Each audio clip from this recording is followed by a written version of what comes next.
presidential elections in American history. The 12th presidential election in American history took place from Friday, November 2nd to Wednesday, December 5th, 1832. President Andrew Jackson, seeking re-election of course, was very popular during his first term, while not so popular with his vice president, John Calhoun, who would resign shortly after the election over differences relating to tariffs that hurt his home state of South Carolina and several other personal reasons. Well before this, Jackson knew he had to find a new vice president to run for re-election with him, and the Democratic Party chose the dude who pretty much built the Democratic Party, Martin Van Buren. Sure, Jackson was popular with most of the people, but many in Congress disagreed with him on issues like his support for Indian removal, the spoils system, and getting rid of the Electoral College. The biggest issue in 1832 seemed to revolve around the renewing of the charter of the Second Bank of the United States. Congress passed it. Jackson, not a fan of central banking and paper money in general, vetoed the renewal of the bank's charter, withdrew federal deposits from the bank, and redistributed them to private banks throughout the country. Jackson had a habit of vetoing a lot of legislation Congress passed. Actually, needless to say, opponents of Jackson's aggressive use of veto power called him King Andrew.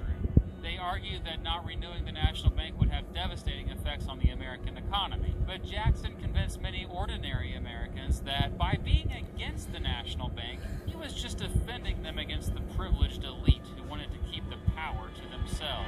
Jackson's opponents were led by, you guessed it, Henry Clay. Clay accepted the nomination to run against Jackson for the newly formed National Republican Party. Another name for that party could have been, quote, the People Who Hate Andrew Jackson Party. John Sargent from Pennsylvania was Clay's running mate this time. This was the first presidential election in American history in which a notable third party had a candidate on the ticket. The Anti-Masonic Party was created to oppose the Freemasons, who they perceived as corrupt and elitist. That sounds familiar. They called out both Clay and Jackson as being associated with Freemasonry. The party held the first national nominating convention in American history. Many wanted Richard Rush as their nominee, but he declined. John Quincy Adams was interested, but many party leaders thought the former president was just too unpopular. The Anti-Masonic Party ended up choosing William Wirt as their presidential candidate, despite the fact he was a Freemason. Crazy! Amos Elmaker from Pennsylvania was his running mate. Can you tell Pennsylvania was an important state in this election?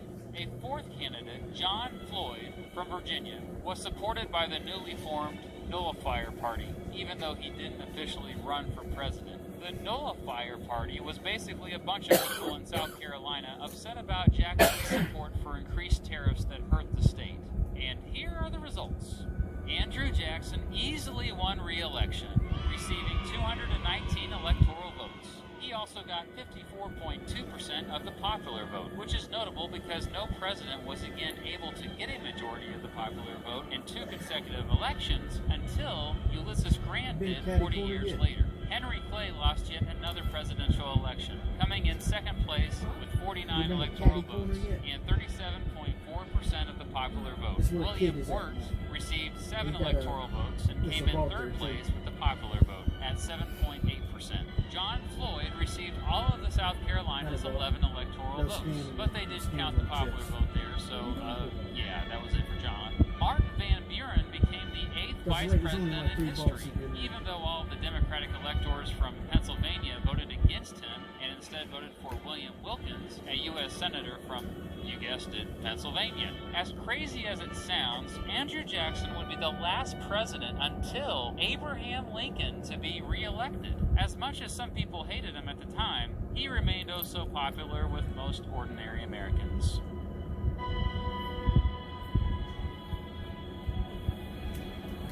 I'll see you for the next election, buddy.